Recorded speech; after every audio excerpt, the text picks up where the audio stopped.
여러분들 혹시 네로 머시기 하는 작가의 니네 엄마 갈대 어쩌고 하는 작품 본 적 계신가요? 뭐 사실 안 보셨더라도 크게 상관은 없는데 본 작품의 3편을 보다 보면 그런 장면이 등장하더라고요. 두 캐릭터가 막 주술회전에서 등장하는 영역 싸움을 하듯 서로 간에 똥을 막 밀어내며 그 구멍에 도로 넣게 하려는 장면 말입니다. 진짜 세상 신박해서 뭐 이런 장면이 다 있냐 싶은 생각이 들던 차 진짜 만약 똥을 다시 넣으면 어떻게 되는 거지? 싶은 생각이 같이 들더라고요. 자, 그래서 이번 시간엔 똥을 다시 넣으면 어떻게 될지에 대해 오늘도 저와 함께 건전하게 알아보자면,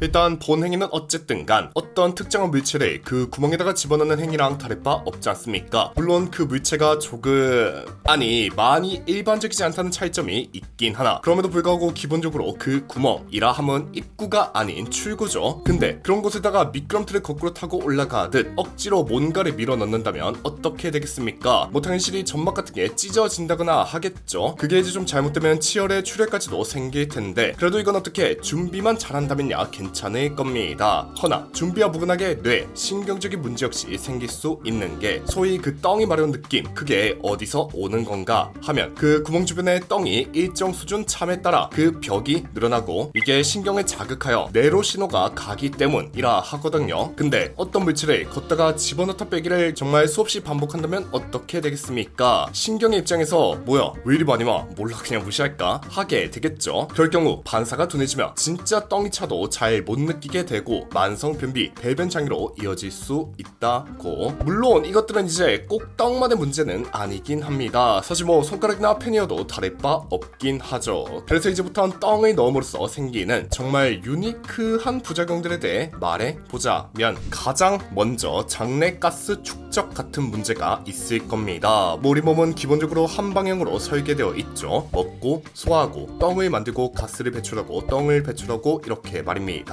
근데 이 일련의 과정 중간에 똥으로 턱 막아버린다면 어떻게 되겠습니까? 뭐 배출돼야 할 가스는 물론 똥 역시 못 나가고 쌓이겠죠. 근데 이 똥에도 기본적으로 가스가 포함되어 있으니 못 나가는 가스 플러스 똥을 도로 넣음으로써 생기는 가스까지 이중으로 배대지에 차곡차곡 쌓이게 돼 속은 부글거릴 것이며 복부 팽만감, 복통 등이 찾아올 테죠. 그리고 가장 중요한 문제, 똥이라는 친구는 그냥 단순한 덩어리가 아닌 수십억 마리의 세균, 각종 장내 미생물, 거기다 기회 감염균까지 득실거리는 세균 폭탄 덩어리지 않습니까? 근데 이걸 다시 구멍에 넣는다? 사실상 세균 감염이 일어나지 않는 게 오히려 이상한 상황일 테죠. 또 앞서 상처가 생길 수 있다 했는데 거기에 세균이라도 들어갈 시 염증은 물론 심하면 폐혈증까지 직방으로 가는 겁니다. 네, 사실 근데 너무나도 당연한 결과들이긴 하죠. 뭐 똥을 다시 넣으면 몸에 안 좋다는 걸 누가 모르겠습니까? 그러니 절대로 하면 안 되는 게 당연해 보이는데 막상 의료계에선 또 본행위를 실제로 시행하고 있다더라고요. 뭔 FMT, 페칼 마이크로바이오타 트랜스플란테이션이라고 우리말로는 대변 이식술이라 부르며 치료라는 명목으로 말입니다. 뭐 간단하게 본 FMT란 것에 대해 말하자면, 건강한 장을 가진 사람의 똥을 어떻게 채취한 후 그걸 이제 미생물을 중점으로 캡슐화 혹은 물과 함께 곱게 갈아 다른 사람, 특히나 장내 미생물 생태계가 무너진 사람에게 그 똥 및 똥에 있는 세균을 집어 넣음으로써 미생물 생태계를 리셋해주는 치료법이라 하죠. 다만 역시 100% 안전하다 단언할 순 없는 게 2019년 미국에서 본 FMT를 받은 환자가 세상에 뜨게 된 안타까운 사례도 있었다고. 그래서 이 이후 FDA에선 본 치료법에 대해 경고를 내리기도 했다는데, 무튼 이를 통해 알 수 있듯 전문가들도 이 똥에 넣는 건 정말 조심조심 행하는 분야란 겁니다. 그러니 뭐 당연하게도 집에서 혼자 본행위를 시도하는 건 절대로 추천드리지 않으며, 정말 만약이라도 뭐 넣어보고자 한다면 의사와의 상담을